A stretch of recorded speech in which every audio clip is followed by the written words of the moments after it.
My parents gave my sister a chain of malls and left me a single empty store. Good luck selling air. They mocked. But when that store became more valuable than all of theirs, they panicked. Hey, Reddit. My name's Ethan, I'm 30, and I run a tech startup now. But a few years ago, I was just the family's afterthought. This is the story of how my parents tried to humiliate me, only to end up begging for my help. So, some background. My family owns a massive chain of shopping malls. My dad built the business from the ground up, and my mom handled the management side. My sister, Claire, wasn't some prodigy or business genius. She was just their favorite. The one they always believed in. If I succeeded, it was expected. If she succeeded, it was a victory. 3 years ago, my parents decided it was time to pass down the legacy. Claire got a chain of fully operational, high-end malls. And me? I got one store. Not a profitable store. Not even one in a good location. No, they handed me the deed to a completely abandoned, rundown space in a dying shopping district. Like it was some kind of joke. Consider it a challenge, my dad said, sipping his whiskey. Let's see if you have what it takes. Claire nearly spit out her drink laughing. Oh my God, you're serious? What's he gonna sell? Air. Mom smiled like this was perfectly reasonable. My father just looked at me, waiting for a reaction. I gripped the deed so hard my knuckles turned white. Thanks, I said through clenched teeth. But inside, I was humiliated. Claire leaned forward, still grinning. Maybe you can turn it into a thrift store. Sell all the dreams you couldn't achieve. That one stung. I left that night feeling like garbage. But I also left with something else, a plan. They thought they gave me a useless piece of property. What they didn't realize was that the world was changing. Malls were dying. Brick-and-mortar retail was struggling. But I had something they didn't, the ability to adapt. I turned that empty store into a fulfillment center for online brands, fast, efficient last-mile logistics for e-commerce sellers who needed a distribution hub. Within a year, we were profitable. Within 2, we were scaling. Meanwhile, my sister's malls? They were bleeding money.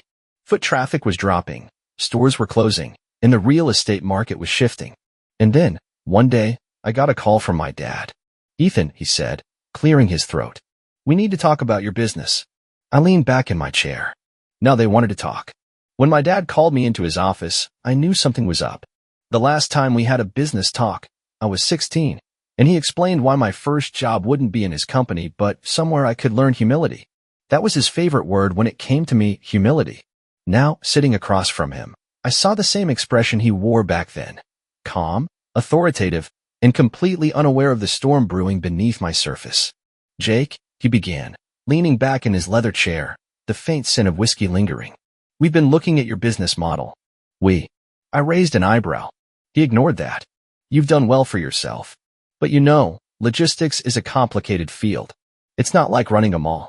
It requires infrastructure, investments, partnerships. We think it would make sense for you to fold your business into the family company. There it was. I should have seen it coming. My dad never acknowledged a win unless he planned to take it. I glanced at the framed newspaper on the wall behind him. It was an old article about the opening of his first mall, with a quote I had memorized as a kid. A business is only as strong as the vision of the man leading it. He used to tell me that every morning before school. And every time, I'd imagine myself standing in his place, being the son he actually respected. I exhaled slowly. So let me get this straight. You didn't believe in my business when I started. You laughed when I tried to prove myself.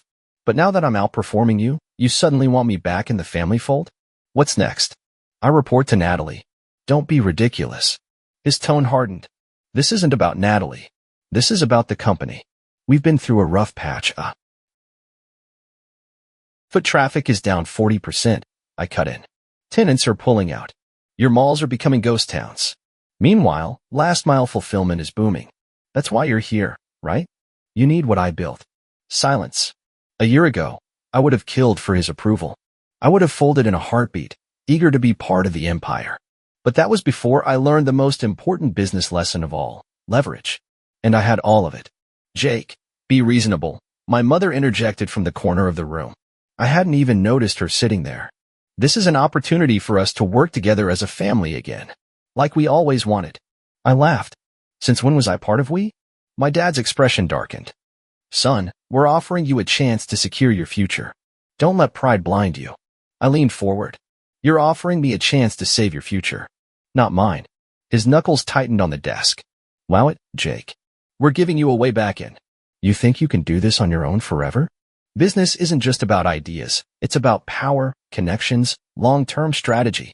You'll see soon enough. I knew that tone. It was the same one he used when he told me at 15 that I wasn't CEO material. That memory burned in my mind. I had spent my entire childhood watching my father shape Natalie into his heir. Business dinners where she was introduced as the future, strategy meetings where I was told to sit quietly and learn. When I was 12, I tried to impress him by presenting an idea for an online mall, years before e-commerce exploded. He brushed it off. Physical retail will never die, Jake. People like to touch what they buy. That's how the world works. Except it wasn't. And now, here he was, asking me for a lifeline. I stood up, adjusting my watch. You were right about one thing, Dad. Business is about power. And right now, I have it. So no, I won't be merging with you. But I will be watching as your empire crumbles. I turned and walked toward the door. Jake, my mother called after me, a desperate edge in her voice. Don't do this. We're your family. I paused. Then, without looking back, I said, funny. You never seemed to think that when I was losing. And with that, I left. But I knew one thing for sure. This wasn't over. Not by a long shot. I expected fallout. I expected anger. What I didn't expect was desperation. The day after I turned my father down, I started getting calls. First from my mother. Then from my sister. Then from board members of the family company, people who hadn't spoken to me in years. I ignored every single one. By the end of the week, the media caught wind of the story. Mall empire in decline. Can traditional retail survive the e-commerce boom? Natalie Parker struggles to save family legacy as tenant exodus continues. Emerging tech CEO Jake Parker on track to revolutionize logistics industry. That last one? That was about me.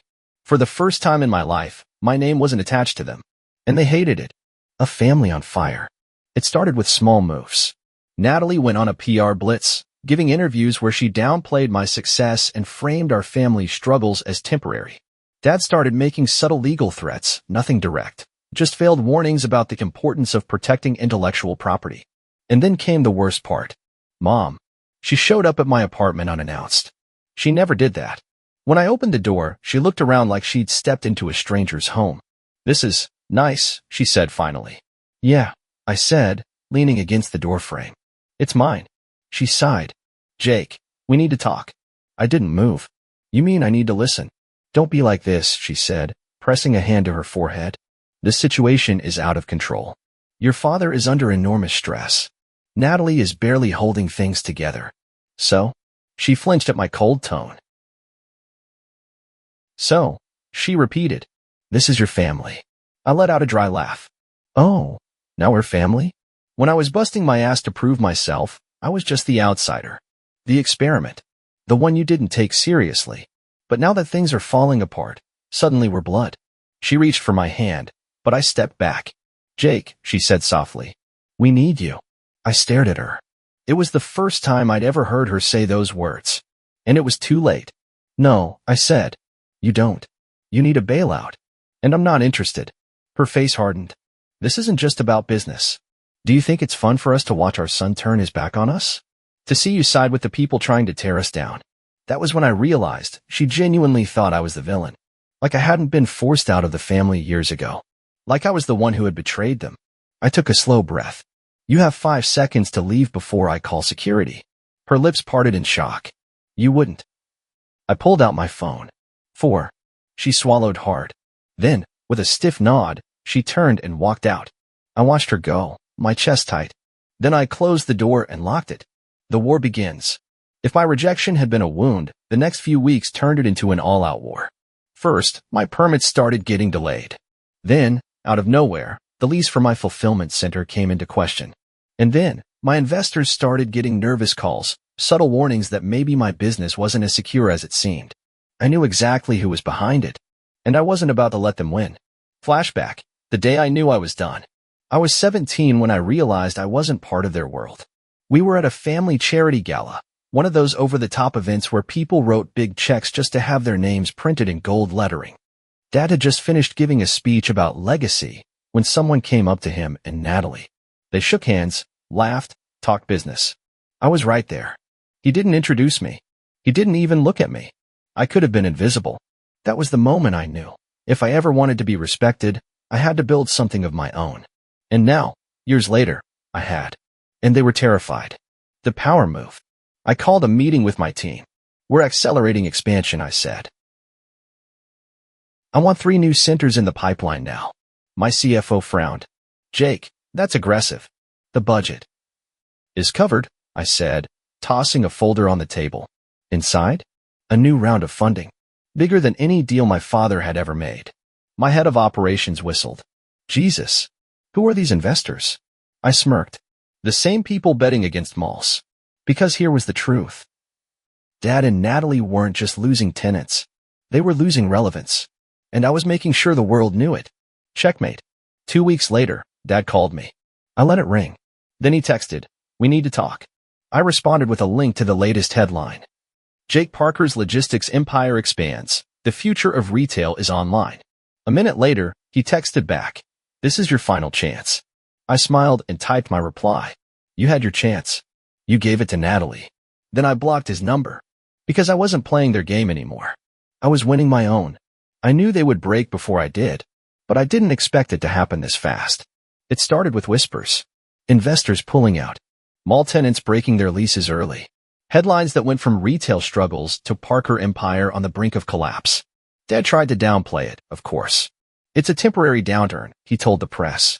We're restructuring, Natalie said in an interview, her smile just a little too tight. But behind closed doors, they were drowning. And I was the one increasing the pressure. The desperate offer. One night, just as I was leaving my office, my assistant poked her head in. There's a man downstairs, she said hesitantly. Says he's your father. I felt a flicker of something. Victory? Amusement? Maybe just satisfaction. Send him up. A few minutes later, my father stepped into my office. He looked older than I remembered. The stress was eating at him. His suit was impeccable, but there was something off about him. Like a king who knew his throne was crumbling beneath him. I leaned back in my chair. To what do I owe the pleasure? He didn't waste time. We want to make a deal. I almost laughed. He still couldn't come alone. He still had to act like this was some corporate discussion, like he wasn't personally begging his son to save him. I motioned for him to continue. You know our position, he said. The real estate market is shifting. We've had setbacks, but with the right partnership, we can... Don't lie to me, I interrupted. What do you actually want? A muscle in his jaw twitched. We need liquidity. We need stability. You need me. Silence. The word hung in the air, thick with everything he refused to say out loud. I let the silence stretch. This was the moment. The one I had dreamed about for years. The powerful Richard Parker, the man who had dismissed me, underestimated me, treated me like an outsider in my own family, now sitting across from me, needing me. And I wasn't about to let him off easy. I folded my hands together. What's your offer? His expression remained unreadable. A controlling stake in Parker Holdings. You take over operations. Natalie steps down. That almost caught me off guard. You're throwing Natalie under the bus? I asked. He exhaled sharply. She wasn't prepared for this level of crisis. She's struggling. Translation. She failed. I thought about how she had laughed in my face when they handed me that worthless store. Sell air, little bro. Now she was drowning, and Dad was cutting her loose to save himself. I should have felt sorry for her. I didn't. I stood up, adjusting my sleeves. No deal. Dad's head snapped up. What? I don't want a stake in Parker Holdings, I said. I want all of it. His face turned red. You can't be serious. I smiled. I am. I'll buy out the entire company, every mall, every property, every failed investment. You walk away with whatever dignity you have left. His fingers curled into fists. That's not going to happen. I shrugged. Then we have nothing to discuss. I turned toward the window, dismissing him like he had done to me 100 times before. Jake, his voice was tight. This is your family's legacy. I looked at him over my shoulder. No, it's yours. I was never part of it, remember? For the first time, something in his face cracked. A flicker of something? Regret? Panic? Didn't matter. I had already won. The fall of an empire. A week later, the official announcement hit the media. Parker Holdings declares bankruptcy amidst financial crisis. The mighty empire my father built? Gone. Natalie went silent. No more smug interviews. No more social media posts flaunting her power. My mother called. I didn't answer. The world watched as the Parker name crumbled. And then, when they were at their weakest, I made my move. I bought everything, at a fraction of what it was once worth. I didn't keep the malls. I raised them. In their place, I built the future. Tech-driven logistics hubs. State-of-the-art distribution centers. The same industry they mocked me for, it was now their replacement. And when the last of their old empire was demolished, I stood there, watching the dust settle. It wasn't just about revenge. It was about proving I never needed them, that I had always been worth more than they ever believed. And now they had nothing. The aftermath. A month later, I got one last call. Natalie. I almost didn't pick up, but curiosity won. I answered. Natalie. She exhaled, a bitter laugh escaping. Well, you finally got what you wanted. No, I corrected. I got what I earned. A long silence. Then, softer. So what happens now? I considered that. Then I smiled. Now, I said, now I build. I should have felt satisfied. I should have felt something. But as I stood in the glass-walled office of my brand-new headquarters, watching the city skyline stretch before me, I realized the truth. This wasn't the end. This was just the beginning. The last attempt. A week after I finalized the buyout, my mother showed up at my office. No appointment. No warning. She just walked in. My assistant tried to stop her, but she had that look, the same one she used when she wanted something and refused to take no for an answer. Jake, she said, stepping into my office like she still had authority here. We need to talk. I leaned back in my chair. I doubt we do. She exhaled sharply. Enough of this. You've made your point. But you're destroying this family. I laughed. I destroyed the family? I was never part of it, remember? She flinched, but recovered quickly. You are part of it. And that means something. No, it means something to you, now that you've lost everything. Her lips pressed together. You don't have to be cruel. I tilted my head. Funny. That never stopped any of you before. She smoothed her perfectly ironed blazer. Your father is struggling. Good. She inhaled sharply. Jake. No, really, I said. That's good for him. Maybe now he understands what it's like to have everything you built dismissed. To have doors slammed in your face. To be told you're not enough. She looked down at the floor, silent. And for the first time in my life, my mother looked small. I let the silence stretch, then finally said, Why are you really here? She met my gaze. Your father wants to see you. I raised an eyebrow. He's at home, she continued. It's not good, Jake. He's not himself. I almost told her I didn't care. I wanted to say it. But some part of me, some part one hadn't quite killed off yet, was curious. So I went. The last conversation. The Parker estate was nothing like I remembered. The lawn was overgrown. The grand entrance that once housed luxury cars now had an empty driveway. The house itself? It looked smaller. Dad was in his study, sitting in the same leather chair where he had once dismissed me. Only now, he wasn't some untouchable king. He looked tired, older, beaten. When he saw me, his expression flickered between pride and bitterness. You really did it, he murmured. Yeah, I said. I did. He nodded slowly. I underestimated you. That was probably the closest I'd ever get to an apology. I didn't say anything. He exhaled. So what happens now? I studied him. The man who had once controlled everything. The man who had defined me, in ways I had spent my whole life trying to undo. And in that moment, I realized something. I wasn't angry anymore. I didn't need his validation. I had already won. You move on, I said simply. You figure out what life looks like when you're not the center of the world anymore. He let out a dry laugh. And you? I smiled. I built. 1 year later, the new Parker Logistics headquarters was finished. A towering glass structure standing where the last of my father's malls had been demolished. It wasn't just a building. It was a statement. A monument to everything I had built on my own. I walked through the main floor, passing employees who worked for me, in a company that bore my vision, not my father's. Natalie had disappeared from the public eye. Mom and Dad had moved into a smaller house, still clinging to whatever dignity they had left. And me? I was finally free. The last thing my father ever said to me was, You'll understand when you have your own family. Maybe he was right.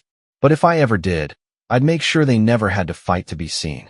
Because I knew exactly what it felt like to be the forgotten son. And I'd never let that happen again. Final words. A reporter once asked me, Do you regret not making amends with your family? I just smiled and said. They called me selfish. But they never realized this was the first time in my life I was finally living for myself.